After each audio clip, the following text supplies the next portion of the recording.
Telesaúde Mato Grosso, aproximando você do conhecimento.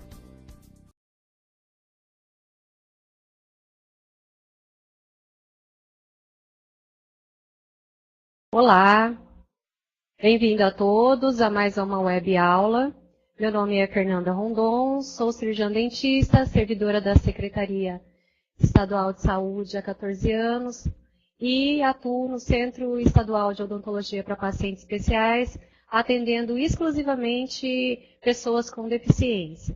Quero agradecer imensamente o convite a toda a equipe do Telesaúde e é com muito prazer que venho falar a respeito deste tema tão importante para a nossa rotina clínica, devido à alta incidência do TEA na atualidade e à necessidade de atendimento integral à saúde dessas pessoas e também o apoio às famílias, em consonância com a Política Nacional de Proteção aos Direitos da Pessoa com TEA e ao Programa Nacional de Saúde da Pessoa com Deficiência.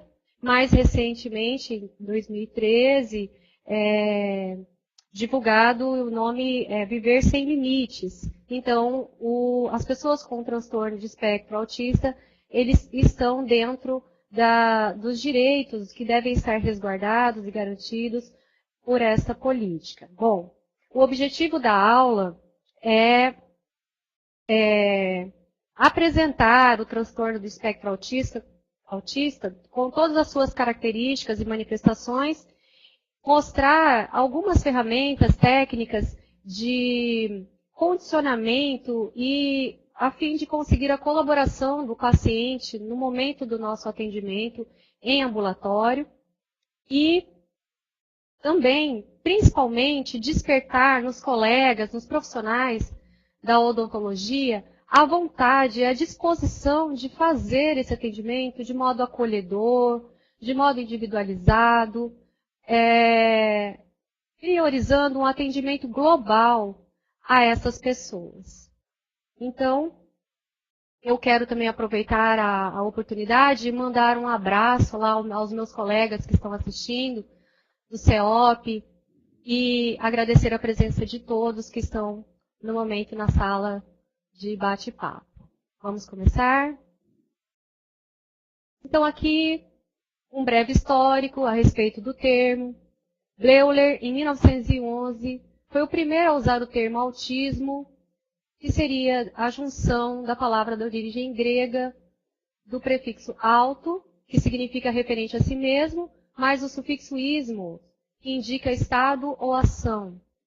Ele também utilizou esse termo para referir-se ao quadro de esquizofrenia. Olha que interessante, pessoal.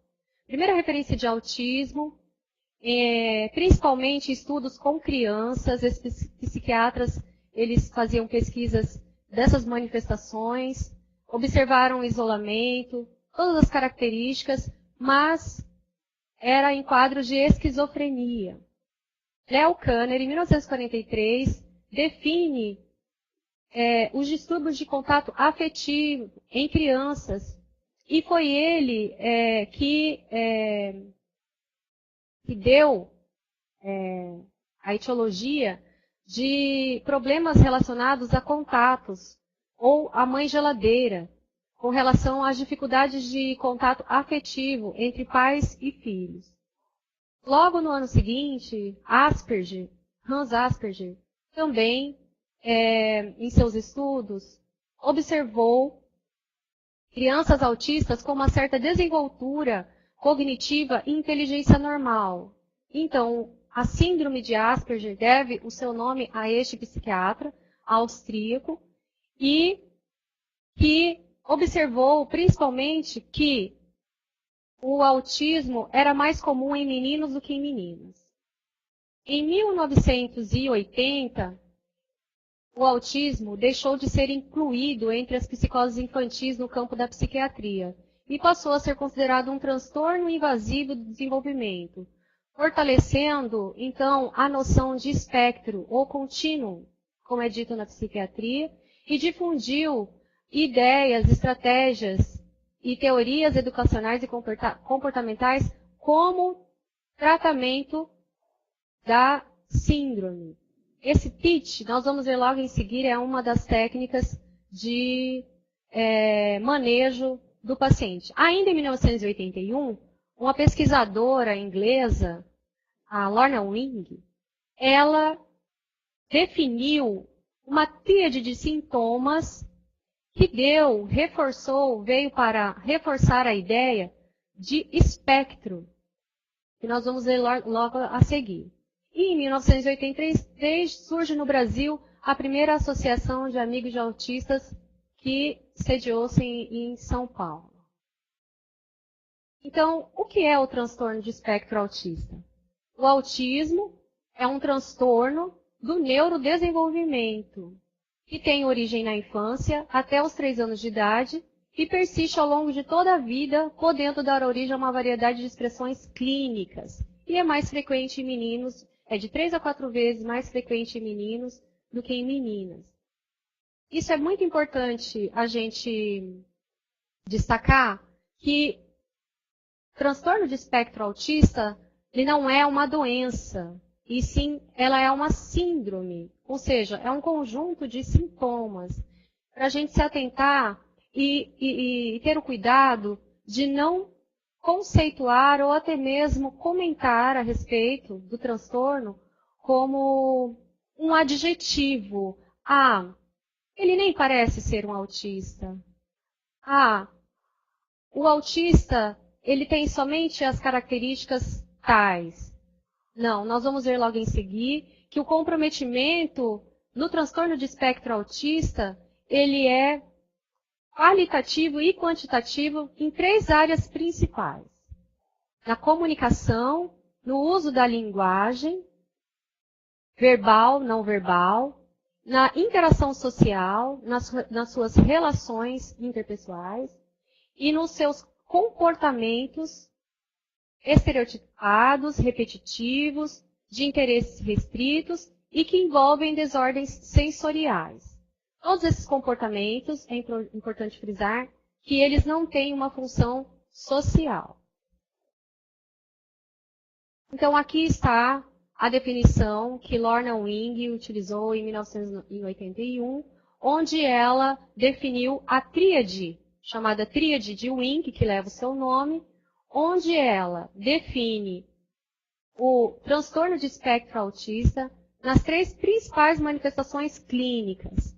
Seriam dificuldades na linguagem, no comportamento repetitivo, restrito e estereotipado, e dificuldades na socialização. E por que espectro, pessoal? Quando a gente ouve essa palavrinha aí, espectro, quer dizer que o autista, ele manifesta uma gama variada de apresentações em gradações diferentes, variando de leve até mais severa, mas que vão acompanhar o indivíduo por toda a sua vida.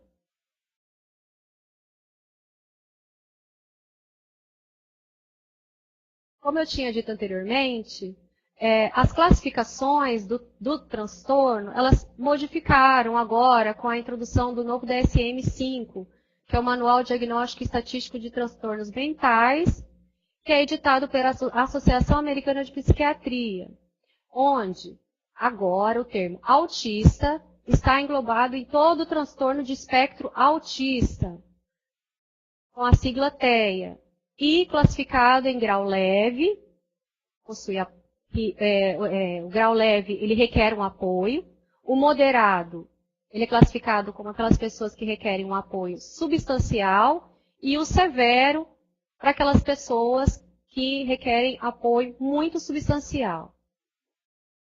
O DSM-4, ele dividia o autismo em várias outras doenças com o CID específico. O CID-10, ele traz o autismo como um transtorno global do desenvolvimento, que é o F84. E o CID-11, agora em junho, lançado pela Organização Mundial de Saúde, ele classifica o autismo e outras síndromes com padrões autista numa única sigla ou num único CID, com um único número, um único diagnóstico, Então, fazem parte desse grupo o autismo atípico, a síndrome de Rett, a síndrome de Asperger e todos os transtornos invasivos não especificados e desintegrativos da infância. Então, todos a partir de 2022, ele vai ser apresentado em 2019, ano que vem, porém vai entrar em vigor em 2022. Todas, então, essas síndromes, elas serão referidas como transtorno do espectro autista, ou seja, elas estão dentro de uma gama de situações variadas, de manifestações variadas, com gradações diferentes de severidade. E quais são as causas dessa síndrome? Ela ainda é desconhecida, mas as pesquisas apontam para disfunções cerebrais por fatores genéticos, anormalidades cromossômicas específicas, transformações congênitas do cérebro e danos cerebrais no período de formação fetal.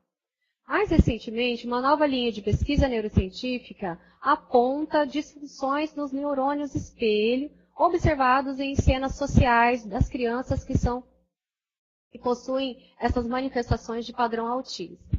Não ocorre por razões emocionais.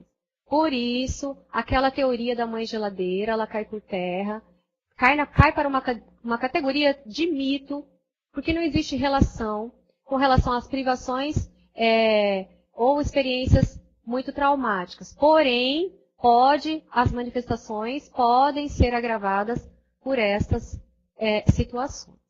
Então, o autismo no mundo é alarmante os dados que a ONU nos apresenta. Existem 70 milhões de pessoas afetadas no mundo inteiro. No Brasil, são mais de 2 milhões de pessoas com o transtorno de espectro. E nos Estados Unidos, os números atuais mostram que em cada um nascimento, 68 crianças têm autismo. E em cada 54 meninos, um tem autismo. Então agora nós vamos entrar numa área muito importante para nós, profissionais de saúde, que é conhecer o comportamento do transtorno de espectro autista.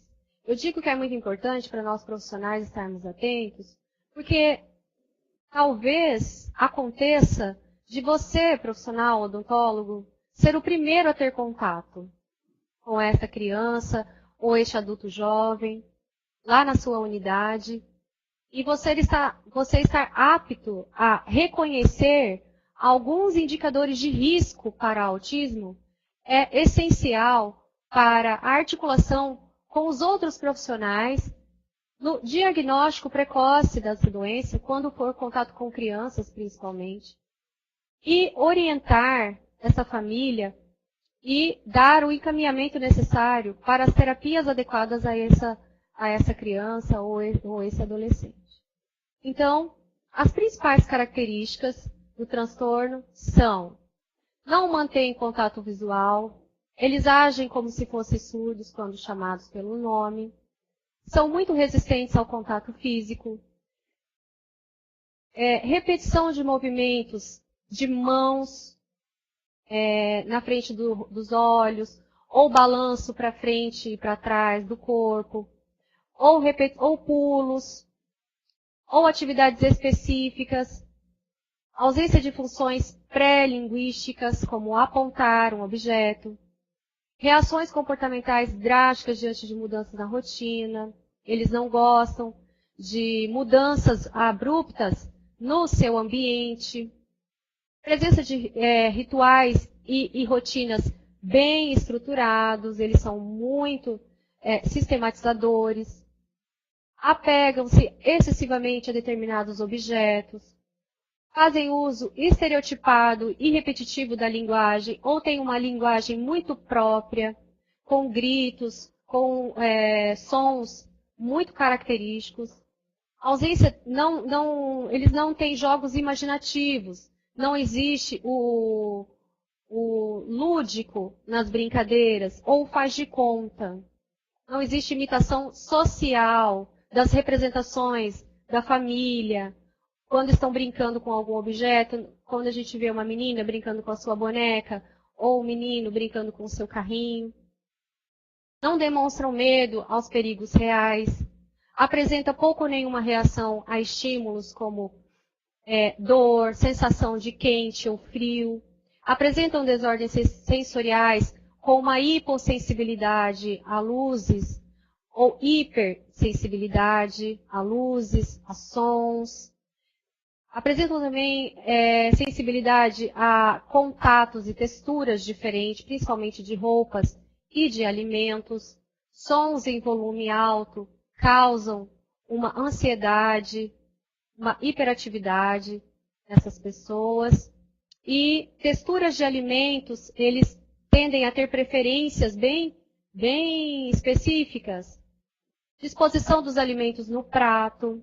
Então, tudo isso é muito importante para a gente conhecer e para a gente adequar o tratamento conforme o comportamento da pessoa.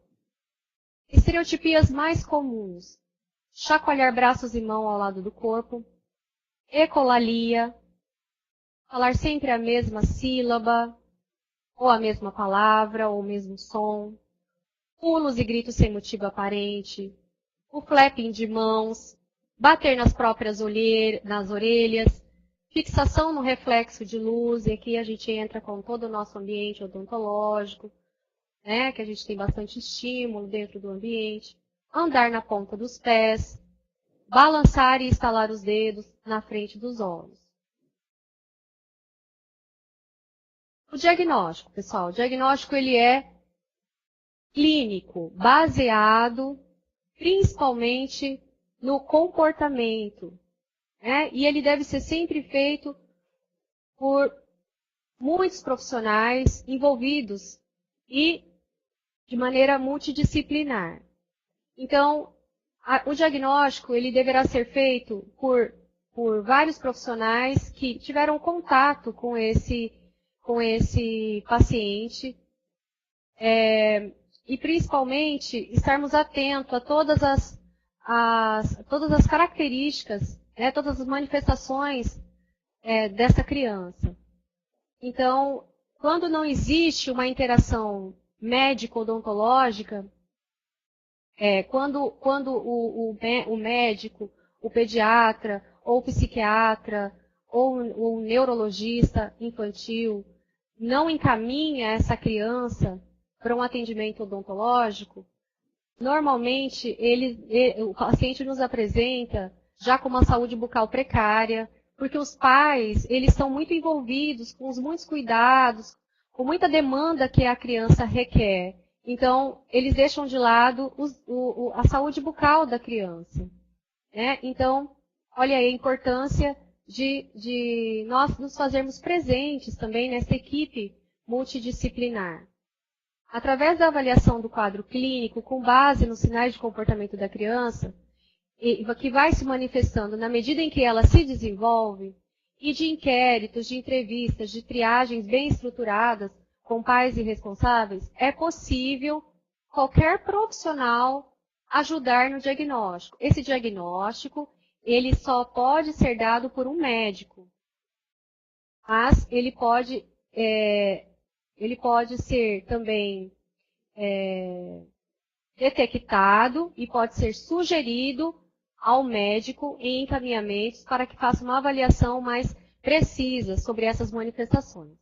Não existem testes laboratoriais específicos para a detecção do autismo. Porém, exames neurológicos, metabólicos e genéticos, eles são solicitados para complementar o processo e descartar outras condições que possam causar sintomas muito semelhantes, que seriam os diagnósticos diferenciais. O diagnóstico conclusivo, ele só pode ser firmado após os 3 anos, porém a identificação de risco para o transtorno pode e deve ser feita de maneira precoce. Quais são esses instrumentos norteadores de identificação de risco? Nós temos 2 instrumentos que são de livre acesso a todos os profissionais de saúde, que é o indicador de risco de desenvolvimento infantil, que é um inquérito, uma triagem que pode ser feita entre profissionais e os pais, onde são marcadas algumas questões, e depois tem um somatório entre positivo e negativo para identificar os sinais clínicos que são indicadores de problemas no desenvolvimento. E o M-Chat, que é específico para manifestação de espectro, que também são questões que podem ser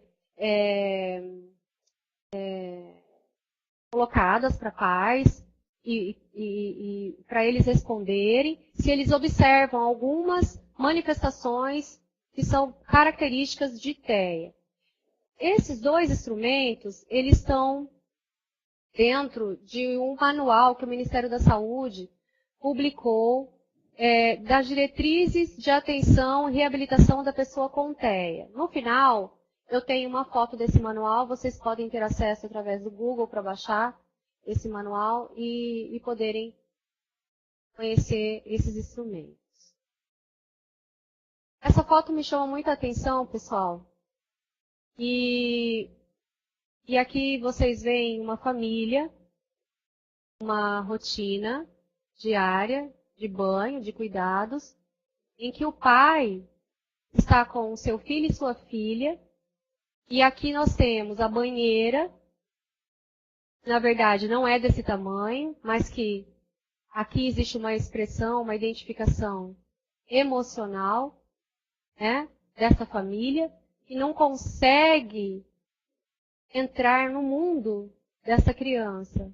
Então isso acontece porque quanto mais tempo a criança com autismo fica sem ajuda, mais difícil é alcançar essa criança e conseguir resultados através de estímulos, resultados satisfatórios para autonomia, para o desenvolvimento, para a atenuação desses sintomas do autismo. Então, aqui, a acelerada dinâmica de transformação da criança ao longo do tempo impõe que se valorize o momento de início das manifestações clínicas. Então, quanto mais precoce for o tratamento, melhores serão os resultados e melhores serão os comportamentos dessa criança.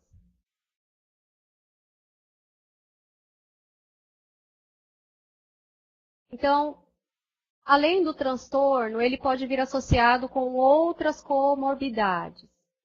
Então, 80% das pessoas com TEA apresentam distúrbios de sono. 70% apresentam problemas motores. 45% apresentam deficiência intelectual. 30% epilepsia. E 44% apresentam transtornos de déficit de atenção e hiperatividade. Então, o diagnóstico diferencial, agora, com o advento do DSM-5, ficou bem mais fácil de se identificar. Porém, os limites ainda são muito tênues com relação aos sintomas. Então, quadro neurológico com sinais inespecíficos e quadros clínicos precisos de origem genética, tais como síndrome do X frágil, de Angelman, Williams, neurofibromatose, esclerose tuberosa, entre outros, como depressão também e ansiedade, são todos diagnósticos diferenciais, apesar de estarem presentes, como na síndrome de Asperger, que também está dentro do espectro, porém, é muito frequente, porque é considerado um transtorno de espectro autista leve, por ter o cognitivo e o QI próximo ao normal. Então, essas crianças, esses jovens, eles têm apesar de terem muita dificuldade de relacionamento, que na interação social, que é uma característica própria dentro do padrão autista, eles apresentam muita depressão e ansiedade por perceberem algo diferente entre eles e as outras pessoas. Bom, tratamento, terapias, né, que a gente fala de intervenções. Ele assim como o diagnóstico, e precisa ser multidisciplinar, envolvendo profissionais de várias especialidades, promovendo a integração com os pais. Então, os pais, os cuidadores, eles têm que estar o tempo todo inseridos no tratamento, nos ajudando na identificação desses riscos, e eles devem ser os mais individualizados, deixando para trás a ideia de que todo problema pode ser resolvido com a mesma abordagem terapêutica. O que é importante aqui frisar é que o indivíduo com TEA é sempre único. Não existe comparações. É surpreendente ver como um TEA é tão diferente do outro. E é por isso que há necessidade de se criar vínculos com essas famílias. E só através do vínculo, da atenção, do conhecimento sobre o comportamento do seu paciente, é que você conseguirá êxito no seu tratamento. As medicações que são utilizadas, juntamente com as terapias, elas são auxiliares para amenizar quadros de ansiedade, de hiperatividade, déficit de atenção, agressividade, principalmente. Então, nós temos que ter um domínio de toda a medicação utilizada por esse paciente. E toda a interação medicamentosa, bem como todos os efeitos colaterais que possam interferir no atendimento. É sabido entre nós, colegas, que alguns antipsicóticos, alguns anticonvulsivantes, alguns antidepressivos, eles causam xerostomia, o que aumenta em muito o índice de cárie nessas pessoas. Causam também hiperplasias gengivais, sangramentos gengivais, plaquetopenias, neutropenias, que em procedimentos cirúrgicos podem ocasionar hemorragias e até mesmo uma cicatrização tardia. Então, isso tudo tem que estar bem detalhado na anamnese, muito, muito minuciosa. As intervenções comportamentais com métodos direcionados são capazes de melhorarem a qualidade de vida dessas pessoas. E elas têm o principal objetivo de desenvolver as habilidades e a autonomia. Projetos psicopedagógicos também são muito bem-vindos, até porque hoje nós temos uma política de educação inclusiva, que precisa avançar um pouco no nosso país, que tem muitas dificuldades, muitas deficiências, mas que nós já avançamos com relação às políticas, tendo todas as ferramentas, tendo todas aí ao nosso dispor para poder aplicar conforme está lá, conforme o problema é que sempre a gente se depara com falta de recursos financeiros, com falta de capacitação, qualificação de profissionais. Então, precisamos avançar ainda nesse sentido. Temos também profissionais de outras especialidades, como a fonoaudiologia e terapia ocupacional, que são imprescindíveis para o tratamento pelas terapias sensoriais. No caso aqui de integração sensorial, que vão ajudar o paciente no equilíbrio, na questão motora, em todo o comportamento do TEA. E aqui uma advertência, que o acompanhamento do desenvolvimento infantil e os cuidados em saúde devem seguir sempre o preconizado na caderneta de saúde da criança. Então, se essa criança está sendo acompanhada pelo pediatra, é imprescindível que nós, profissionais, tenhamos a curiosidade de olhar na caderneta de saúde da criança como está indo o desenvolvimento dela. Com muita conversa e com muita proximidade com a família, desenvolver uma relação próxima, amistosa, conseguimos identificar alguma dificuldade desse desenvolvimento e podemos intervir, caminhando para que seja avaliado de maneira mais detalhada. Então aqui eu vou mostrar para vocês algumas abordagens terapêuticas bem interessantes que nós, dentistas, podemos lançar mão durante o nosso atendimento, claro, adaptado ao nosso atendimento, e que pode facilitar e nos ajudar com a colaboração do paciente. Temos a análise aplicada do comportamento, chamada ABA, é uma sigla em inglês, e visa ensinar a criança habilidades que ela não possui por etapas. Então, cada habilidade ela é ensinada à criança e a resposta adequada da criança através das atividades tem como consequência uma recompensa. Isso seria o reforço positivo para que ela se sinta motivada a manter um comportamento adequado e diminuir ou até mesmo remover os comportamentos indesejáveis. É muito interessante essa técnica e ela sempre é aplicada por um psicólogo. Então, vai desenvolver habilidades sociais e motoras nas áreas da comunicação e do autocuidado. É claro, pessoal, que aqui essas abordagens terapêuticas, elas todas têm um conhecimento específico de profissionais que desenvolvem essas atividades e elas têm um custo para as famílias.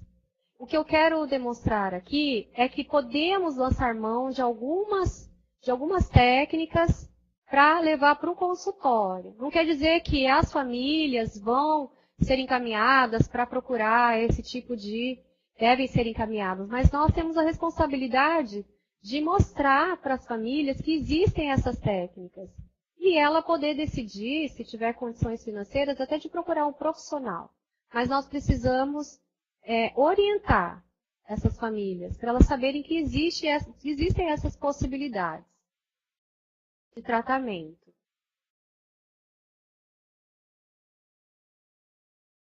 Aqui outra abordagem terapêutica, o TEACH. Tratamento e educação para autistas e crianças com deficiência relacionadas à comunicação. O TEACH, ele se baseia na organização da rotina, do ambiente da criança, através de figurinhas.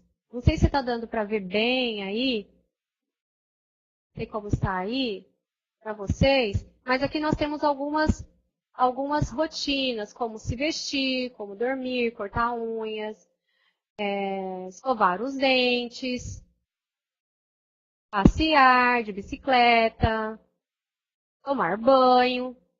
Então, a criança, ela é induzida a escolher o que ela gostaria de fazer através das figurinhas e colocar para a família o que ela deseja, estabelecendo assim uma comunicação com essa família. Então, a maior dificuldade com o transtorno é manter o contato visual e manter a comunicação com essas famílias. Todos esses recursos são utilizados para desenvolver essas habilidades de estabelecer um contato, uma relação com os pais e uma comunicação, que pode ser verbal ou pode ser não verbal. Quando tem dificuldade de linguagem, ela vai se expressar de uma outra maneira. Não quer dizer que ela não consiga comunicação. Ela tem a comunicação, mas a comunicação pode ser por símbolos, por figuras, e aí estabelece uma comunicação efetiva com seus pais. Levando isso para o consultório odontológico, o que podemos lançar mão? Nós podemos fazer essas figuras isoladas, podemos ter a mão da criança, nós podemos demonstrar todas as fases da técnica de escovação, estimulando, né, o contato visual, e também o demonstrar, o fazer, o dizer, o falar, mostrar e fazer a técnica de escovação. E isso pode ser implementado em casa. Você faz essas figurinhas, deixa a mão no consultório, pode imprimir, pode plastificar. E sempre que a criança visitar o consultório, você pode mostrar. E a mãe também pode ter os cartões semelhantes em casa, ou o mesmo cartão, pode fazer igual, para ela poder estimular a criança em casa com a rotina da escovação. Outra abordagem que é muito comum em nosso consultório, até porque faz parte da abordagem psicológica na odontopediatria é o programa Sunrise. Ele foi criado por um casal, um filho autista, na década de 70, em que todas as atividades deste programa, elas são realizadas de forma lúdica. A ênfase desse programa é tentar fazer um contato ou uma comunicação através das brincadeiras. Então, é sempre um momento de atividade prazerosa que desperte a atenção e o interesse do autista. Por isso que é tão importante nós conhecermos o nosso paciente. Quando ele nos visitar, a primeira vez que ele nos visita no consultório, primeiro a gente vai entender todo o comportamento, todas as preferências e todos os interesses do autista. Por isso que é sempre importante marcar uma consulta inicial somente com os pais, para saber bem detalhadamente quais são as características do comportamento desse paciente em questão. Então, aqui, a técnica de modelagem é muito usada. Você pode usar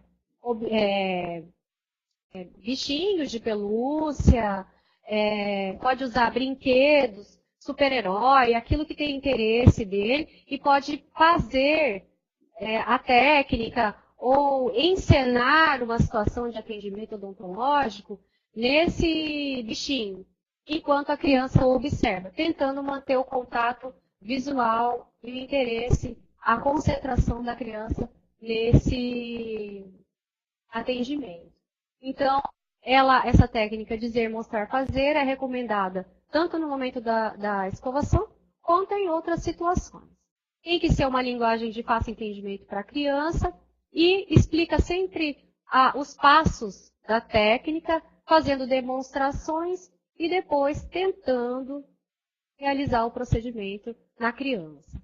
Outra forma também de aplicar o dizer, mostrar, fazer é com outras crianças.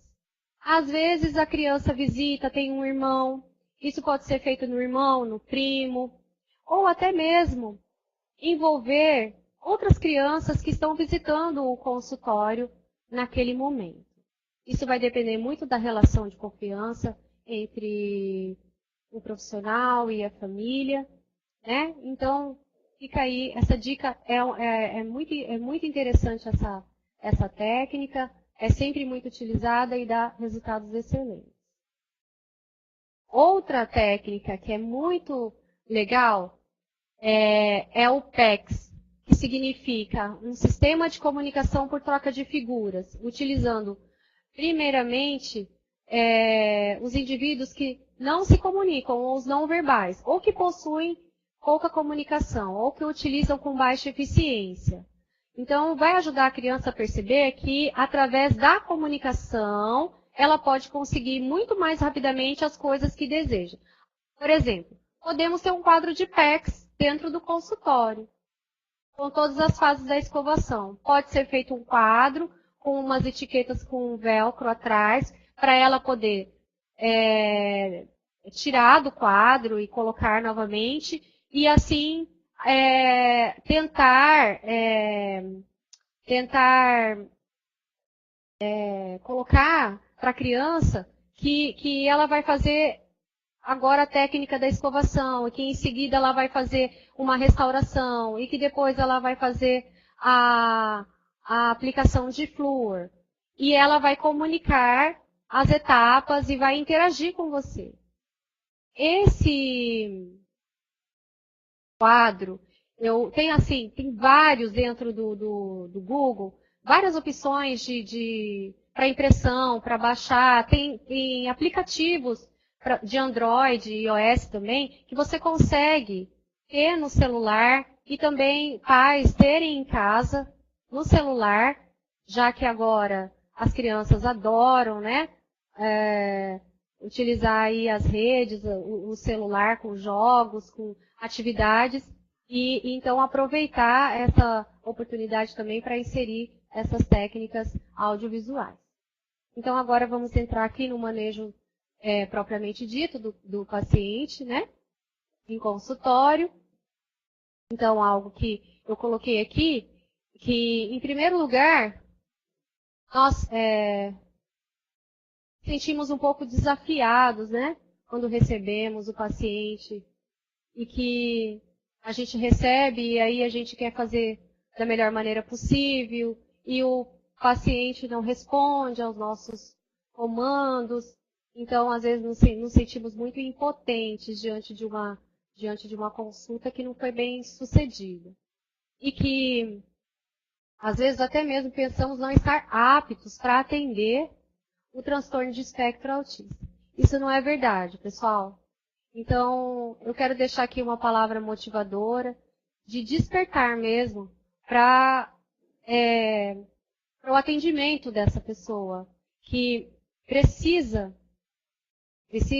ter um vínculo, principalmente, precisa ter uma relação de confiança. É claro, estamos preparados porque estamos dentro da atuação da odontologia, baseada em evidência, procuramos nos atualizar, procuramos conhecimentos específicos a respeito do atendimento da pessoa com deficiência.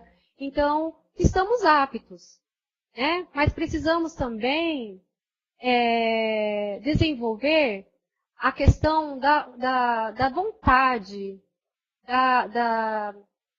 do desejo de fazer o atendimento. Eu acho que é mais por aí. É mais essa questão de estar disposto, de tentar, mesmo sabendo que talvez não vamos ter os resultados satisfatórios, sabendo que as sessões são mais longas, as consultas são mais longas, que precisamos priorizar algumas horas, que tenhamos mais o contato mesmo com o ser humano, que a nossa consulta seja mais humanizada. Então, é sempre importante estarmos atentos a essas questões.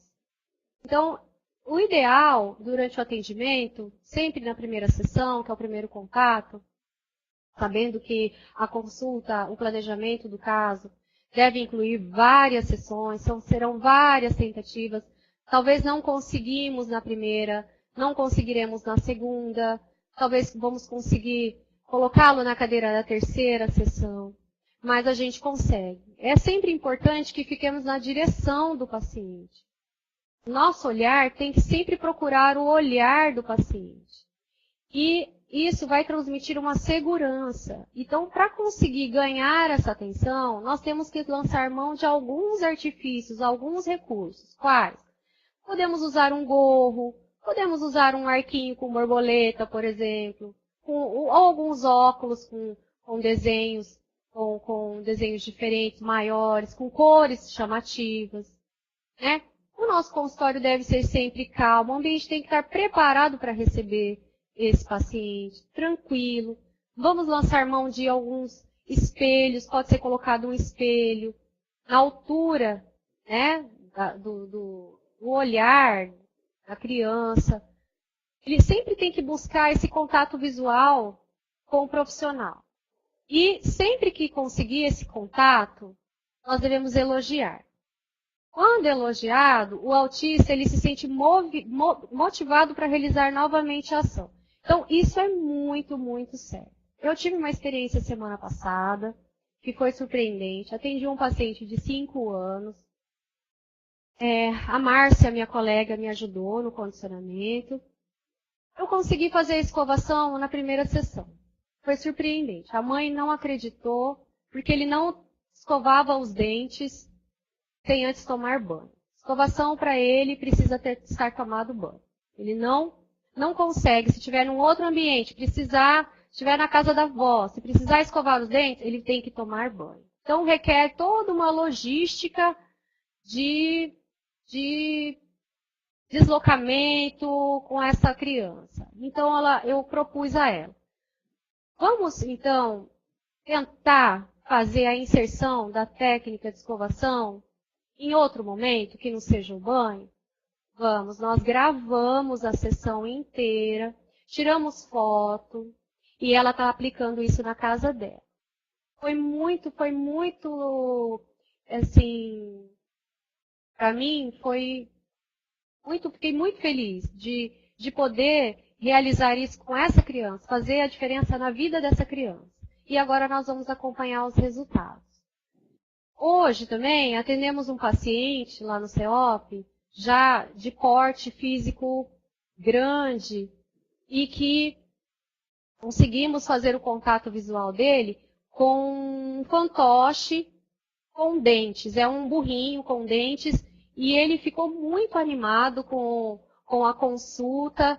Nós não conseguimos fazer ele sentar na cadeira odontológica, mas eu percebi que ele fez o contato visual, que ele gostou da brincadeira, e nós vamos tentar, numa próxima sessão, novamente, que ele sente na cadeira e que ele permita que a gente faça o procedimento que a gente planejou.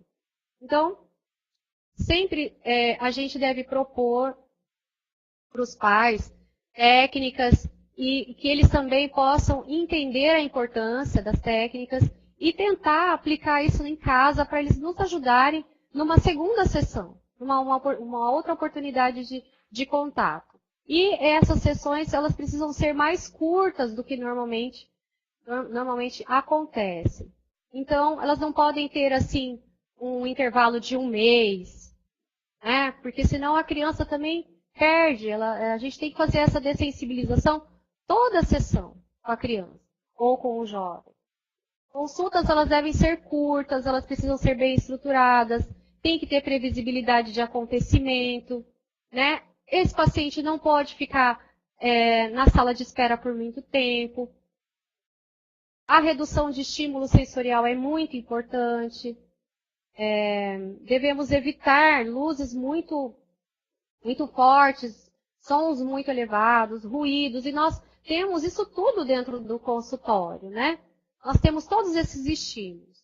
Deve-se criar uma rotina, com várias sessões de condicionamento. Não adianta, minha gente, olha, com o TEA, nós não vamos conseguir fazer nada em uma sessão. Então, nós precisamos também nos preparar com essa expectativa. Tem que ser bem realista e tem que ser colocada para a família também, para ela entender que existe um trabalho por trás, que existe todo um condicionamento, que existe toda uma vontade de levar esse paciente a responder ao tratamento de forma satisfatória. Manter sempre o mesmo período do dia, o mesmo horário, a mesma equipe profissional, porque o autista, ele não gosta de quebrar rotinas. Tem que também minimizar a auto- e a heteroagressividade. Como? Você vai ignorar, você vai elogiar comportamentos adequados e ignorar comportamentos indesejados. Recomenda-se sempre usar a técnica dizer, mostrar, fazer, ter um controle de voz, a voz sempre suave, reforço positivo, elogios imediatamente ao comportamento adequado. Tem que ser comando verbal claro, curto, preciso, e evitar sempre termos muito técnicos e palavras que provoquem medo no paciente. É muito interessante essa questão de esquematizar as consultas por fases, através de figura, de imagens de vídeo. Eles adoram. Tem vídeos de escovação com incrível Hulk, com super-herói. A gente hoje tem tem recursos assim, infinitos para trabalhar com os pacientes. Mas precisa de dedicação, precisa de tempo, precisa de uma disposição positiva para enfrentar esses desafios junto com a família. Né? Esses audiovisuais, eles têm a finalidade de promoverem uma conexão com o paciente. Né?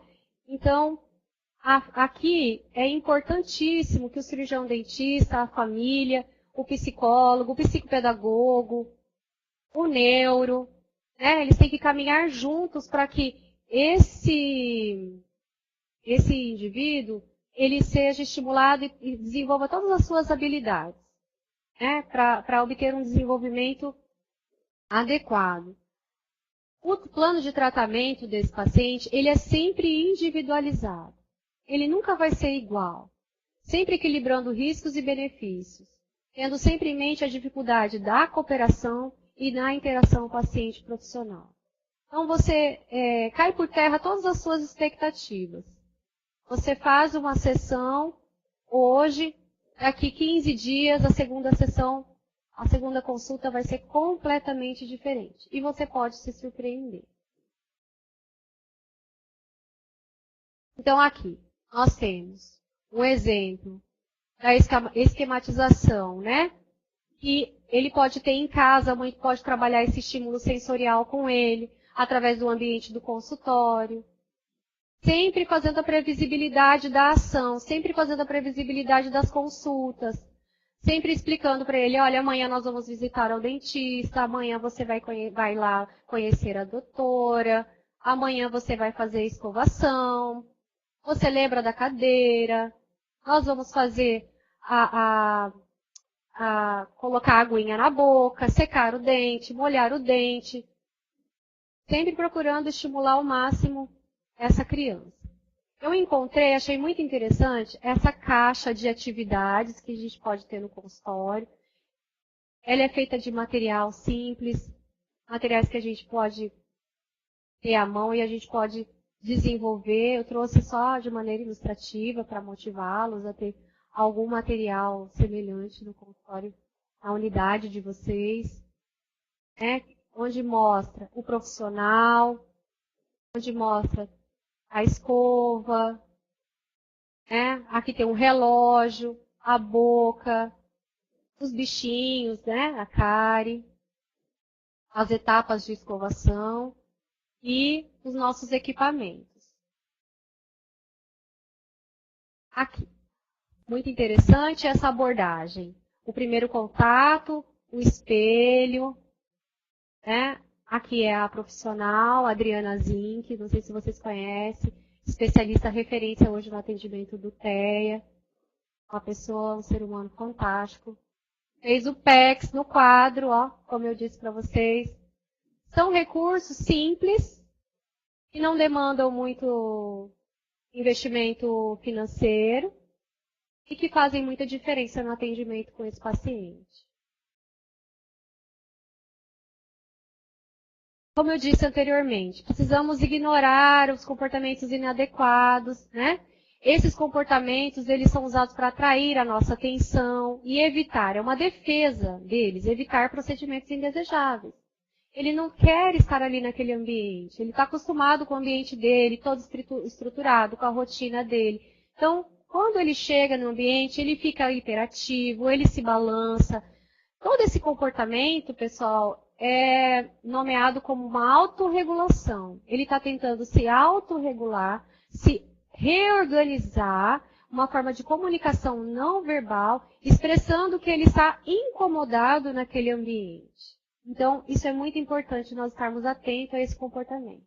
Evitar sempre a técnica mão sobre a boca durante o atendimento. Então, toda ação que gere muito estresse nesse paciente deve ser evitada ou minimizada. Outra coisa também importante no atendimento é avaliar se esse paciente vai realmente precisar de estabilização mecânica, protetiva ativa ou passiva ou contenção física. Os pais podem e devem ajudar na estabilização do paciente na cadeira, da sua cabeça, fazendo o abraço, ou segurando as pernas e os braços. Mas isso tem que ser muito bem consentido verbalmente por escrito, previamente ao atendimento. Eu não sei se vocês assistiram, em fevereiro nós tivemos uma aula muito interessante do Dr. Kleber sobre contenção no atendimento de pacientes com deficiência, de pessoas com deficiência. Então, todos aqueles recursos nós podemos lançar mão após tentativas de condicionamento e de consultas que não geraram resultado satisfatório na estabilização da criança na cadeia. Então, sem a contenção, claro. Então, a partir do momento que o paciente não respondeu, ele tem uma necessidade odontológica de intervenção, urgência, está com dor, está em sofrimento, então ele não pode esperar. Então, a contenção física tem que ser bem planejada e bem consentida para que não gere traumas nesse indivíduo, nem na família, porque isso quebraria todo o vínculo, toda a confiança que vocês planejaram, que nós planejamos durante todos os atendimentos anteriores, e que isso pode gerar também um estresse do paciente, que pode responder futuramente de forma inadequada e até atrapalhar nas terapias, no desenvolvimento dessa criança. Então, a estabilização mecânica, ela está aí a nosso favor, mas ela precisa ser bem planejada.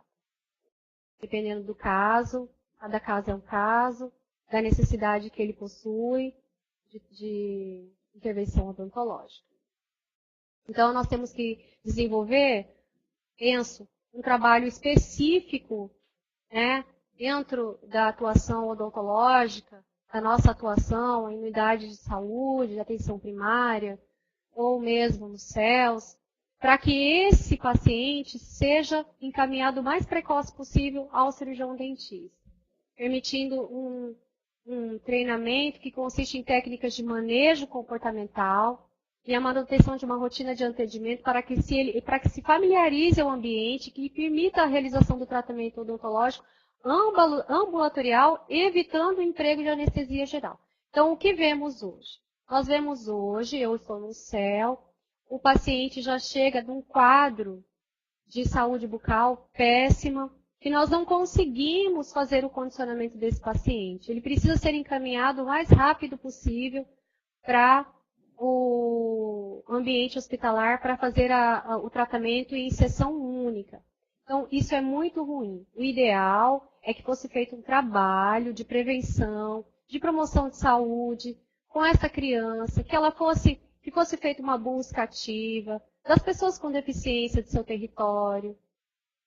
Se existe alguma pessoa com transtorno de espectro autista, de uma avaliação com a equipe, do tratamento, das possibilidades de intervenções dentro do consultório odontológico que são viáveis dentro da realidade de vocês, para evitar o encaminhamento desse paciente para nível hospitalar.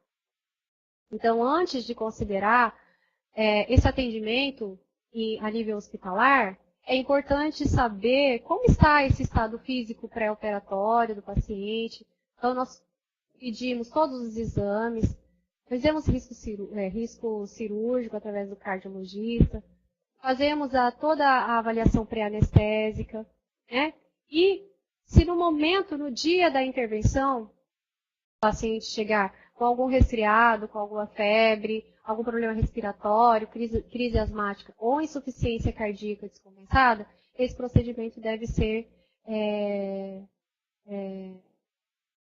interrompido, ela não pode ser feito e temos que reagendar esse paciente. Hoje eu faço parte de uma equipe que também atua dentro do hospital metropolitano e nós temos uma equipe lá no CEOP que realiza todas as avaliações, faz toda a triagem dos pacientes, das necessidades odontológicas, faz toda a parte de análise do comportamento, faz tentativas de condicionamento na cadeira, até a gente concluir que realmente o paciente precisa ir para o ambiente hospitalar. Temos esse trabalho aqui no CEOP. Então, aqui, eu trouxe para vocês que o atendimento às necessidades de saúde do pessoa com transtorno de espectro autista, ela tem que estar integrada às redes de cuidado para a atenção das pessoas com deficiência. Então, o TEA entra dentro dessas redes de cuidado, de atenção, né, sempre buscando a principal diretriz do cuidado, a integralidade, seria atendimento de todas as necessidades de saúde, no momento que ela chega na unidade básica, onde ela passa pelos 3 níveis de atenção, conforme a sua necessidade ou não, ela pode ficar somente na atenção básica. Então, hoje nós temos, dentro da rede de cuidados, especificamente aos pacientes com transtorno de espectro autista, a rede de atenção psicossocial, que faz todo o acolhimento e que também temos que encaminhar este paciente, essa família, que faz todo o apoio matricial também, aos profissionais da atenção básica, reabilitam. Lá nós temos profissionais psicólogos, psiquiatras. Eu não sei como que é dentro da realidade aí de cada um de vocês, mas é muito importante esse apoio da atenção psicossocial. Né? E temos os níveis de atenção dentro das redes de cuidado, articulada com as centros de reabilitação, né? E os CELS, e o nível hospitalar, urgência e emergência.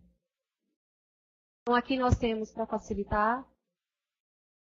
Sei que vocês têm conhecimento, mas é sempre bom reforçar o esquema, o fluxo de atendimento da rede de cuidados da pessoa com deficiência, onde as pessoas com transtorno de espectro entram aqui, então vão ser atendidos dentro da atenção básica, especializada em reabilitação, da atenção hospitalar de urgência e emergência. Todos esses encaminhamentos nós podemos e devemos realizar. Se você, colega, não se sente apto a realizar esse atendimento na sua unidade, você tem o dever de orientar, de acolher e de encaminhar esse paciente a um profissional que vai dar seguimento ao tratamento dele. É assegurado pelo nosso código de ética. Você se coloque não apto no momento, devido a vários motivos dentro da sua realidade, mas você precisa acolher, você precisa acompanhar, porque o seu contato inicial foi com esse paciente. Então aqui eu trouxe o fluxograma lá do CEOP. Esse aqui foi meu trabalho da especialização de micropolíticas em saúde, em que eu organizei a referência e a contra-referência lá do nosso centro, propus esse fluxo. Então, aqui nós temos as equipes de saúde, as unidades básicas, as clínicas odontológicas, CELS, de todos os municípios de Mato Grosso, deverão acolher, avaliar, tratar e encaminhar as pessoas com deficiência de acordo com o perfil do CEOP. Quando eu falo perfil do CEOP, é que existe lá no CEOP um perfil de pacientes que não conseguiram um atendimento em ambulatório e que eles devem ser encaminhados ao CEOP por conta da dificuldade do manejo comportamental, principalmente, ou da complexidade do tratamento, envolvendo outras comorbidades, outras deficiências ou outras dificuldades sociais, dentro do contexto social de cada paciente. Então, o CEOP vai receber, vai tratar, vai encaminhar também, acompanhar, fazer a contrarreferência para as suas unidades de origem. Hoje, o CEOP realiza o atendimento ambulatorial, com todos esses apoios, todos esses componentes aqui dentro. Temos o médico que oferece o suporte no metropolitano também. Atendimento domiciliar, home care. Atendimento hospitalar, nós fazemos sob anestesia geral no Hospital Metropolitano. Então, pacientes que não permitem o gerenciamento comportamental no ambulatório, lá no CEOP, eles vão para o atendimento hospitalar. Nós fazemos uma triagem, nós temos uma equipe, fazemos a triagem, avaliamos esses pacientes e agendamos o atendimento em sessão única. Pacientes com alto risco cirúrgico, classificados pelo médico cardiologista, e são encaminhados pelo médico para também fazer o atendimento, juntamente com a equipe, para fazer o atendimento sob anestesia geral. O paciente volta à sua unidade de origem ou volta ao CEOP para manter o acompanhamento, a manutenção e fazermos a promoção de saúde, prevenção, ou seja, manter o paciente com a saúde bucal intacta e minimizando as chances dele retornar novamente para o atendimento hospitalar. Então, vocês podem encaminhar, depois de várias tentativas, de avaliação de todo o quadro geral de saúde do paciente, sobre a necessidade odontológica que ele tem, com relação a atendimentos mais complexos, a quadros neurológicos mais graves, ou condições sistêmicas associadas. Então, com essa avaliação, vocês podem encaminhar ao CEOP, e o CEOP fará a contra-referência para vocês manterem esse tratamento aí na unidade de vocês. Então, aqui, documentos importantes para nós, profissionais, que atuamos com pessoas com deficiência, que atuamos com o transtorno de espectro. Aqui o Programa Nacional, o Viver Sem Limite, dos Direitos da Pessoa com Deficiência. Aqui nós temos Atenção e Cuidado de Saúde Bucal da Pessoa com Deficiência. Esse manual são 3 volumes. Ele está disponível para ter o acesso, para você baixar, para ter aí no consultório. Tem um volume que é destinado às auxiliares, às TSBs. Esse manual de diretrizes de atenção à reabilitação da pessoa com transtorno de espectro, também lançado em 2013, se não me engano, 2014. E aqui também um documento muito importante que vale a pena a gente ter, que é a linha de cuidado para a atenção das pessoas com transtorno de espectro, é bem específico, suas famílias, na perspectiva da rede de atenção psicossocial. Ele foi lançado em 2015.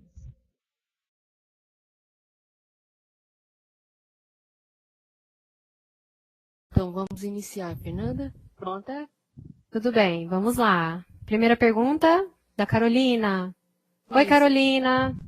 Então, o autismo pode estar relacionado à idade do pai? A Veja já divulgou uma matéria da capa sugerindo a relação. Então, Carolina, eu também vi essa reportagem da Veja, me chamou a atenção. Mas não tem nada sugerindo essa relação, não tem nenhuma pesquisa conclusiva que determina a idade como etiologia. Tá bom? Agora, doutora Fernanda, Margarete pergunta sobre a suspeita de fatores ambientais estarem relacionados ao desenvolvimento do autismo, como exposição a metais pesados, flúor, Wi-Fi, agrotóxicos, etc. Mas ainda não foi provado cientificamente. Existe essa possibilidade? O que dizem atualmente as pesquisas científicas sobre isso? Como seria o mecanismo de ação desses fatores ambientais no autismo? Então, não sei se vocês se lembram, lá do início, Margarete, eu estou tendo uma interferência aqui do microfone, só um pouquinho. Melhorou? Só um minutinho.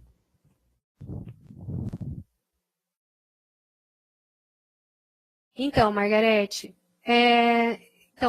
as pesquisas elas caminham, né? Sobre isso, não existe nada conclusivo, não tem nada comprovado cientificamente. Porque ela é de origem genética, como eu mostrei lá no início da aula. Tem causas genéticas. Então, estudos são feitos, pesquisas são feitas, mas não tem nada conclusivo a respeito, porque é uma doença do neurodesenvolvimento. Então, não tem nada de fatores externos. Fatores externos podem agravar, mas nada como etiológicos. A respeito disso, eu desconheço. Não existe pesquisa que comprove, até porque as pesquisas caminham para a cura, não tem pesquisa que caminha, não pode ser curado, do neurodesenvolvimento, acompanha a pessoa para o resto da vida dela, não há cura, há atenuação de sintomas. Então, infelizmente, nós não temos ainda respostas para o transtorno de espectro autista quanto à sua causa. Margarete pergunta ainda, nas estatísticas de crianças com espectro autista, há uma maior prevalência nas cidades maiores em relação às cidades do interior? Olha, eu acredito que, com relação à epidemiologia, onde tem mais população, o número de pessoas com o transtorno vai ser maior. Não sei se existe uma relação assim estatística de porque é uma cidade menor, onde tem outras também, outras incidências de outras doenças também. Não sei se eu respondi a sua pergunta.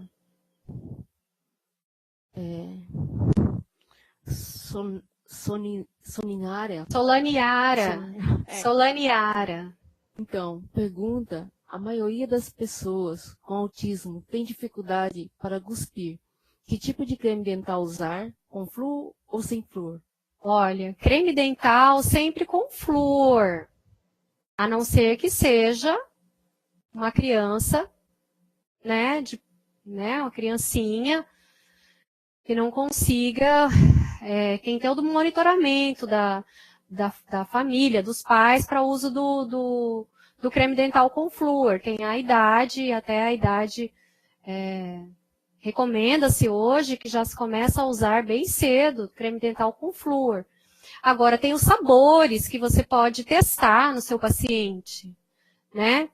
E com essa questão de cuspir, a quantidade que você vai usar também é importante. São orientações, assim, são as mesmas orientações, Solaniara, para indivíduos típicos ou normais, a gente fala indivíduos típicos, nós vamos dar as mesmas orientações para a criança, para o jovem, para o adulto com transtorno de espectro. Então, o que você vai fazer aí é testar se ele tem alguma preferência por sabor, às vezes ele não quer, não cospe, não quer um creme dental que seja de determinado sabor, e você vai controlar aí a quantidade do creme dental para não ter uma toxicidade.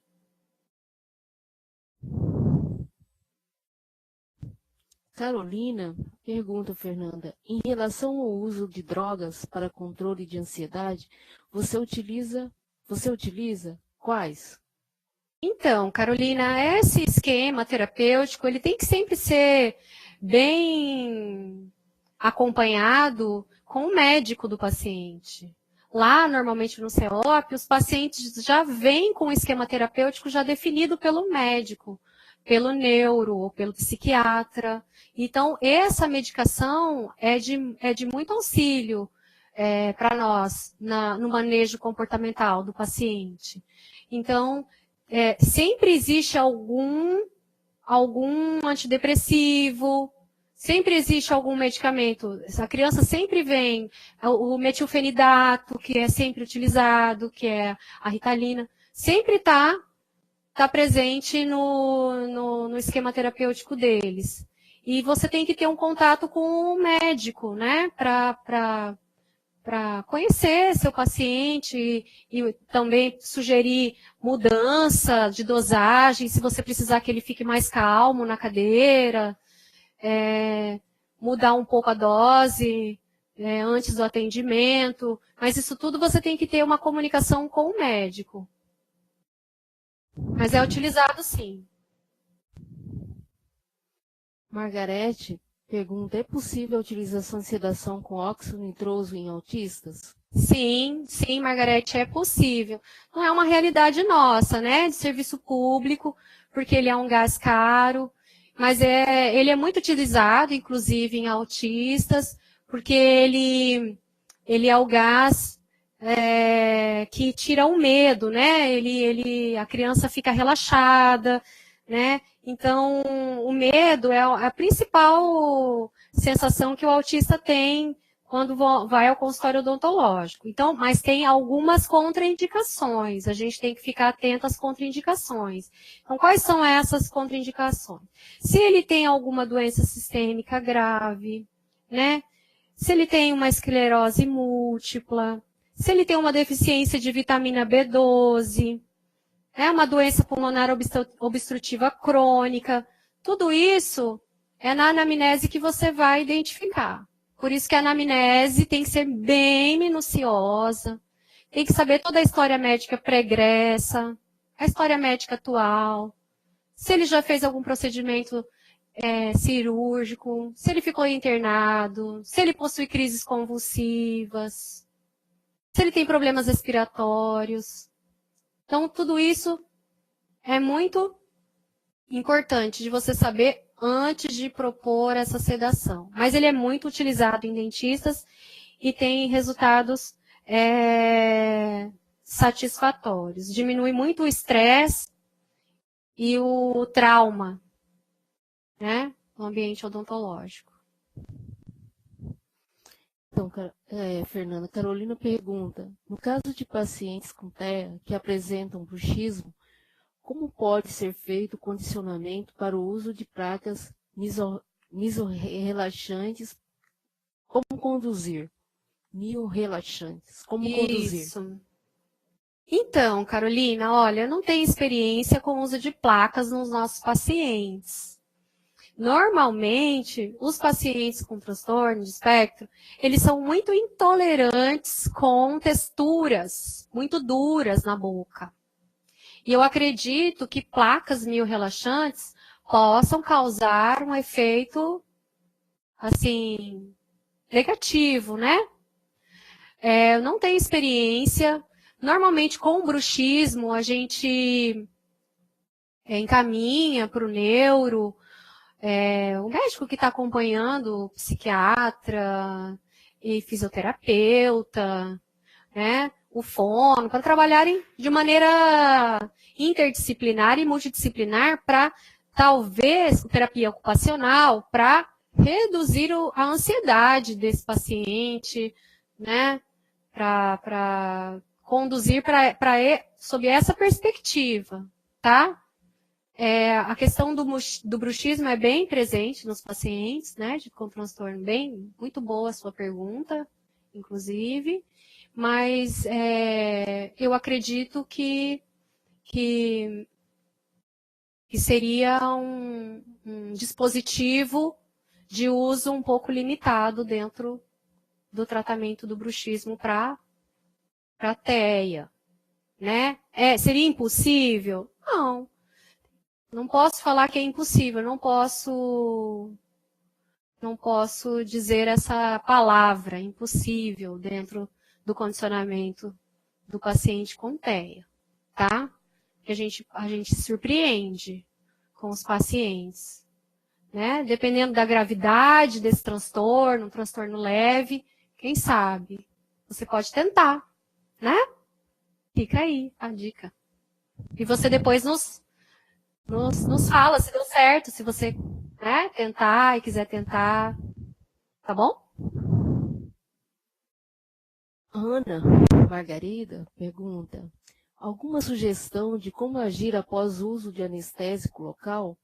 Temos muito caso de automutilação, principalmente após anestesia do alveolar inferior. É verdade, Ana Margarida, isso acontece com bastante frequência, né? Aparecem aquelas lesões, né? Aquelas úlceras traumáticas e a família fica super angustiada, né? A família chega toda apreensiva, né? Dizendo que o tratamento ocasionou um problema nessa mucosa. Então, olha, a orientação que a gente dá à família é de olhar e de não permitir que ele fique mordiscando a mucosa após o atendimento, né? É algo que é, assim, incontrolável, não está dentro do nosso controle, né? Como que a gente vai prever, né, essa automutilação? Então, nós temos que tratar, se acontecer, né? Tratamentos tópicos, no caso, né? E é isso. Oncilon em hora base, né? A gente pode, para proteger essa mucosa. E é isso que temos de recurso para traumas, para úlcera aftosa. Felizmente não há o que fazer. Muita orientação para a família, para cuidar do paciente e não permitir esse comportamento inadequado. Isso. Fernanda, veio uma última pergunta aqui da Margarete. Ela perguntou assim: nesse pensamento ainda de exposição a agentes, existe algum motivo para o flúor ser visto como um vilão? Conheço grupos de mães de crianças com TEA que são resistentes à utilização do flúor. Então, Margarete, uma grande incentivadora do não uso do flúor, inclusive, é uma pessoa assim muito influente que está aí nas mídias falando sobre alimentação, a Bela Gil. Ela é a grande divulgadora dessa ideia aí de que o flúor é maléfico, né? Com todas essas teorias, né? Então, a gente não pode acreditar em teorias sem base científica, sem evidência científica, algo que não tem comprovação e que acabam por influenciar o consciente aí coletivo, né? Muitas mães, eu tenho essa informação, muitas mães de TEA acreditam na influência do flúor, né? Como prejudicial às manifestações, aos sintomas, mas isso não tem nenhuma comprovação. Eu desconheço, não tem nenhuma comprovação. Inclusive, é preciso, sim, usar o flúor, né? É preciso orientar o uso do flúor, a quantidade, da maneira correta de usar o creme dental com flúor, né? A técnica de escovação tem que ser estimulada em todos os momentos, orientação de dietética, eles preferem comidas mais pastosas, as famílias têm a tendência de recompensar com comidas açucaradas, né? Então, eles apresentam alto índice de cárie por conta das manifestações, dos efeitos colaterais dos medicamentos, associada a uma dieta também altamente cariogênica. Então, a gente sempre, como profissional da odontologia, estimular a higiene bucal e orientar muito a questão da dieta. Olha, eu quero agradecer muito, as perguntas maravilhosas são vocês, tá? Perguntas ótimas. E eu deixo aqui o convite para quem quiser conhecer o trabalho do CEOP, quem quiser ver um pouquinho lá como a gente trabalha, da nossa rotina, como as nossas triagens com os pacientes que vão para o ambiente hospitalar. Nós estamos abertos, eu estou aberta. Vocês podem ligar, se querer tirar dúvida, alguma coisa nesse sentido, com relação ao tratamento do paciente com TEA e a pessoa com deficiência, que é onde eu atuo, é a área onde eu tenho paixão e onde eu tenho o maior prazer de compartilhar. Tá bom? Fiquem com Deus, obrigada.